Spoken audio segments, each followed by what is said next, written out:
Hello friends, मैं T R जेडिया आपके अपने यूट्यूब चैनल राज सिविल जेई में आपका स्वागत करता हूं। फ्रेंड्स, आज हम पढ़ेंगे प्लास्टर रिलेटेड थंब रूल और फील्ड वर्क। यानी फील्ड वर्क में इस साइड एग्जीक्यूशन करते समय हमें किन किन पॉइंटों पर ध्यान रखना ज़रूरी है, उस जगह अवेयरनेस बरतना बहुत ज़रूरी है। फ्रेंड्स, इनमें फर्स्ट पॉइंट है level marking from plaster work before 24 hours. Friend, जिस वॉल पर हमें प्लास्टर करना है उसके उस पर एक दिन पहले हमें लेवल मार्क कर लेना चाहिए, जिससे कि प्लास्टर की सरफेस एक लेवल में रहे। फ्रेंड्स, अगला पॉइंट है rough surface before plaster work, brick work and RCC in column making. यानी जिन सरफेस या जिन मेंबरों की सरफेस स्मूथ होती है उनको रफली कर लिया जाता है, और कॉलम पर रफ सरफेस करते हैं उसे हैकिंग बोलते हैं। यानी एक तरीके से रफ कर लिया जाता है क्योंकि उसके प्लास्टर की पकड़ प्रॉपर रहे मेंबर पर, इसलिए सरफेस को रफली करना ज़रूरी होता है। फ्रेंड्स, तीसरा पॉइंट है brick work and RCC work joint in chicken mess. Friends, जिस जगह पर ब्रिक वर्क और आरसीसी मेंबर दोनों का जॉइंट होता है उस जगह पर प्लास्टर क्रैक होने के काफ़ी ज़्यादा चांस होते हैं। उस जगह पर फ्रेंड्स हमें क्रैक से बचाने के लिए चिकन मैश यानी मुर्गा जाली का यूज किया जाता है।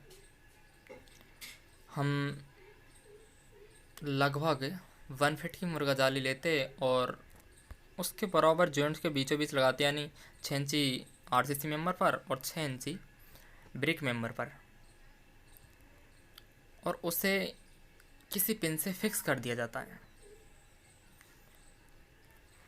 तब फ्रेंड्स इस पर क्रैक आने के चांस नहीं रहते। वॉल क्यूर अगला पॉइंट है friends wall curing and brick work curing before plaster. Friends, plaster करने से पहले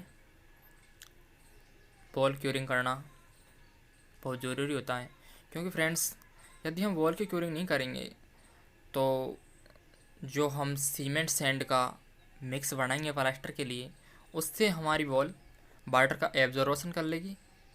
एब्जॉर्बेशन करेगी तो फ्रेंड्स प्रॉपर जो स्ट्रेंथ हमें चाहिए वो प्लास्टर की स्ट्रेंथ नहीं मिल पाएगी और कहीं ना कहीं क्रैक देना स्टार्ट हो जाएगा। फ्रेंड्स, अगला पॉइंट है सैलरी अप्लाई, जो कि सीमेंट में वाटर मिला के बनाई जाती है और दीवार पर आधे घंटे पहले डाली जाती है। फ्रेंड्स, अगला पॉइंट है मोटार रेशियो फ्रेंड्स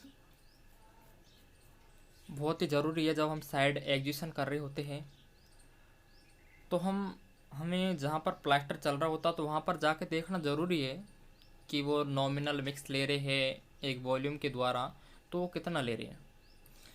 जैसे फ्रेंड्स इंटरनल वॉल पर एनवायरनमेंट जो इफ़ेक्ट है वो नहीं आते, तो हम उस जगह पर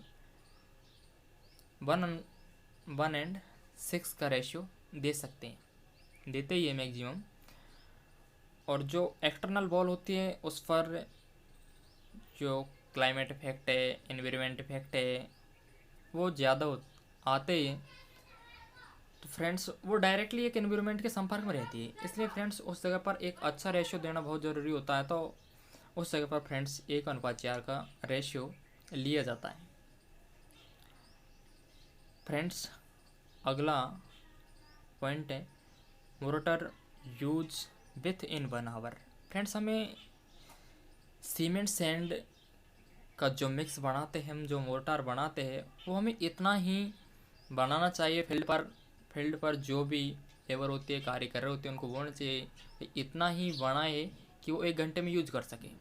क्योंकि फ्रेंड्स जो हमारा सीमेंट का इनिशियल सेटिंग टाइम होता है वो 30 मिनट होता है, और यदि हम ज़्यादा मिला देंगे तो कहीं न कहीं उस मिक्स की, उस मोर्टार की जो स्ट्रेंथ है वो डिक्रीज हो जाती है। तो फ्रेंड्स हमें इससे बचने के लिए, एक प्रॉपर स्ट्रेंथ देने के लिए हमें इतना ही मोटार यूज यानी मिलवाना चाहिए जितना हम 1 घंटे में वो यूज कर सकते हैं। फ्रेंड्स अगला पॉइंट है curing of wall plaster after plaster work 7 days to 10 days. यानी दीवार पर प्लास्टर करने के बाद फ्रेंड्स कम से कम एक फुल स्ट्रेंथ लेने के लिए 7 से 10 दिन तक वॉल क्यूरिंग कराना ज़रूरी होता है। फ्रेंड्स अगला पॉइंट है हमारा प्लास्टर थिकनेस इनसाइड वॉल 10 से 12 mm। एंड फ्रेंड्स हम जब साइड पर एग्जीक्यूशन कर रहे होते हैं तो जो प्लास्टर की थिकनेस है वो 10 से 12 mm इनसाइड ले लेनी चाहिए। एंड उस साइड पर फ्रेंड्स जिस साइड पर जिस सरफेस पर प्लम्ब बॉब लगाया होगा वो सरफेस एक लेवल में होती है।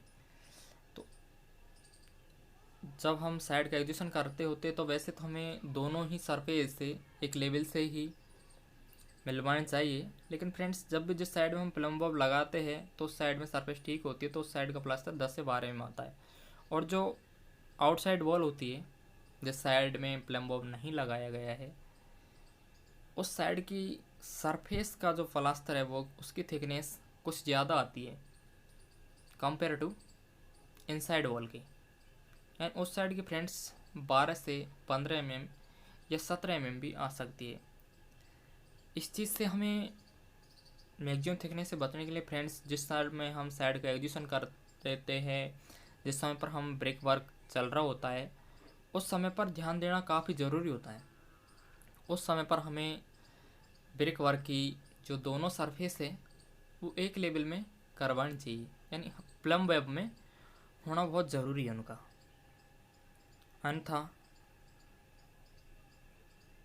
यदि ब्रिक वर्क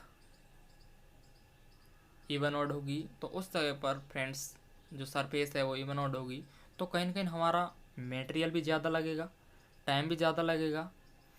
और फ्रेंड्स से जिस प्लास्टर की थिकनेस ज़्यादा होती है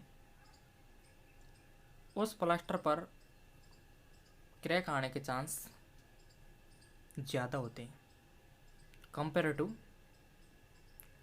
मिनिमम थिकनेस की। फ्रेंड्स ये प्लास्टर पे के इस तरीके से ली जाती है और इस तरीके से किया जाता है।